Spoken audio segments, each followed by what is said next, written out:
Lalu kenapa sih sufi itu suka berdoa kepada selain Allah? Terutama mereka yang gandrung dengan para wali-wali itu, itu mintanya bukan kepada Allah tapi kepada para wali, sehingga harapannya kepada wali, ketergantungannya kepada wali. Ceritanya begini, saya hapus ini saya hapus.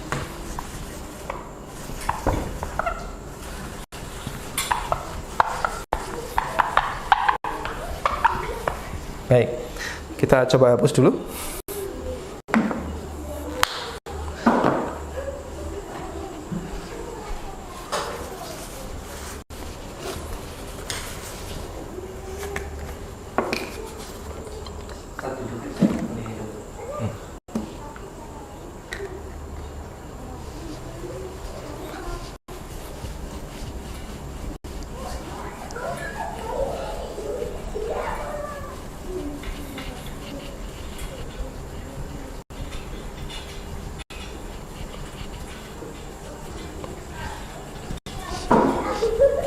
Kita coba lihat ini ya.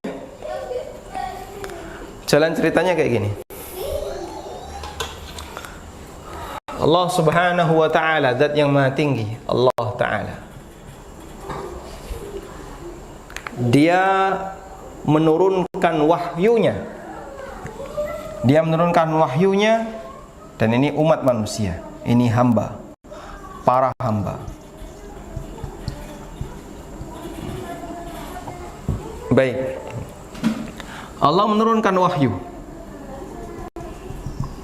hingga sampai kepada para hamba.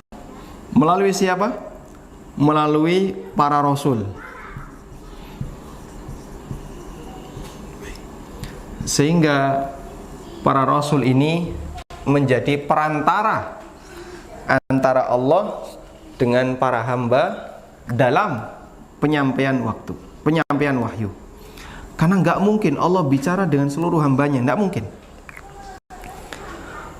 Allah berfirman dengan seluruh makhluknya, itu nggak mungkin. Maka Allah pilih salah satu di antara hambanya untuk menjadi rasul. Lalu Allah turunkan wahyu kepada rasul itu, kemudian rasul itu menyampaikan wahyu tersebut kepada para hamba Allah Ta'ala yang lainnya. Baik, sehingga ini saya kasih tanda turunnya wahyu. Turun wahyu. Nah, menurut sufi, Allah juga menurunkan berupa wangsit atau ilham yang itu disampaikan kepada para wali. Nah, di sini ada wali. Wali, Allah turunkan ilham. Kemudian ilham itu disampaikan kepada para hamba. Maka wali adalah perantara antara hamba dengan Allah dalam penerimaan ilham. Sudah? Lalu mereka mengkiaskan, sebagaimana jalur turun itu melalui rasul, dan jalur turunnya ilham melalui wali, maka jalur doa juga melalui rasul, jalur pemohonan juga melalui wali. Itu kata mereka. Paham ya?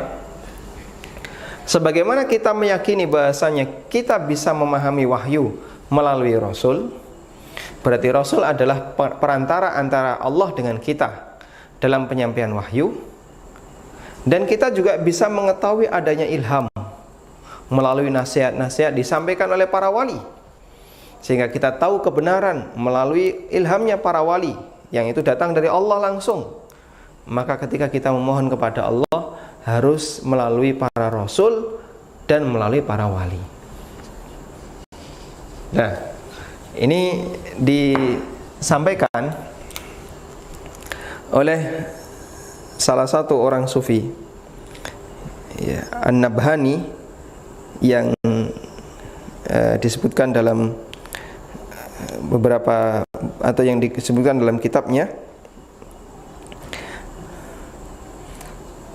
Mereka mengatakan Inna mura'ata janibillahi ta'ala wal muhafazati ala tauhidihi innama takunu bi ta'zimi man 'azamahu Allah ta'ala wa tahkiri man haqqarahu Allah wa qad ja'alahumullahu subhanahu wa ta'ala wasa'id lana fi tablighi syara'i dinina fi tablighi syara'i dinihi fawasatnahum lahu azza wa jalla liqada'i hawaijina tab'an lahu fi tawsitihim lana fi tablighi syara'ihi. Allah telah menjadikan adanya perantara-perantara, yaitu para rasul, para wali, dalam menyampaikan agamanya. Para rasul menyampaikan agama, menyampaikan pendidikan kepada umat. Fawasatnahum, maka kita jadikan mereka sebagai perantara azza wa lahu kepada Allah azza wa jalla liqada'i hawaijina, untuk menyampaikan kebutuhan kita, untuk berdoa. Ya. Fi tablighi tab'an lahu fi tawsitihim lana fi tablighi syara'ihi, sebagai bentuk menyamakan antara posisi mereka sebagai wasaid dari Allah Ta'ala kepada para hamba dalam menyampaikan wahyu. Kita ulangi ya. Allah telah menjadikan para rasul dan para wali menjadi perantara antara dirinya dengan hamba dalam menyampaikan wahyu. Maka fawasatnahu, maka kita jadikan mereka sebagai perantara dengan Allah untuk menyampaikan kebutuhan kita, untuk mengaturkan doa kita. Taba'an lahu, mengikuti bentuk di mana Allah menjadikan mereka sebagai perantara dalam menyampaikan wahyu. Ya. Dan itu kias. Loh, sebagaimana Allah jadikan Rasul sebagai perantara untuk menyampaikan wahyu, berarti kita jadikan beliau sebagai perantara untuk menyampaikan doa kita. Bahasa lainnya demikian. Sudah? Dan itu pemahaman yang dimiliki oleh orang musyrikin jahiliyah. Pemahaman kayak gini, sebagaimana Allah menjadikan Rasul sebagai perantara wahyu, maka kita akan jadikan para Rasul sebagai perantara doa. Itu pemahaman orang musyrikin jahiliyah. Sebagaimana yang Allah sebutkan di surat Az-Zumar ayat yang ketiga.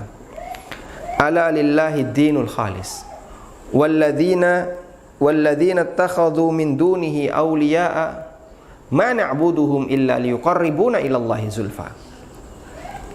Orang-orang yang mereka jadikan sebagai Tuhan selain Allah, ma na'buduhum, para pemujanya itu mengatakan, tidaklah kami beribadah kepada wali-wali itu kecuali illa liyuqarribuna ilallahi zulfa, kecuali agar mereka mendekatkan kami kepada Allah lebih dekat lagi. Jadi mereka mengatakan, kenapa kami beribadah kepada selain Allah, kepada para nabi, kepada para wali menurut definisi mereka, kepada orang-orang soleh menurut definisi mereka, karena kami ingin mereka ini akan mendekatkan kami kepada Allah Ta'ala. Sehingga mereka menjadikan para rasul, para wali, orang-orang soleh yang mereka mintai doa dan mereka jadikan sebagai perantara. Mereka berharap agar doanya semakin dikabulkan oleh Allah Ta'ala. Dan itulah al-wasaid. Baik, ini alasan sufi dan berikut bantahannya. Jadi alasannya kenapa kita ketika berdoa harus datang ke kuburan, dan di sini ada kuburan wali, karena mereka adalah perantara kita dengan Allah. Maka kita nyampaikan permohonan kita kepada Allah melalui mereka. Dan itu pemahaman musyrikin. Anda bisa lihat surat Az-Zumar ayat 3. Silakan dibaca. Surat Az-Zumar ayat yang ketiga. Baik.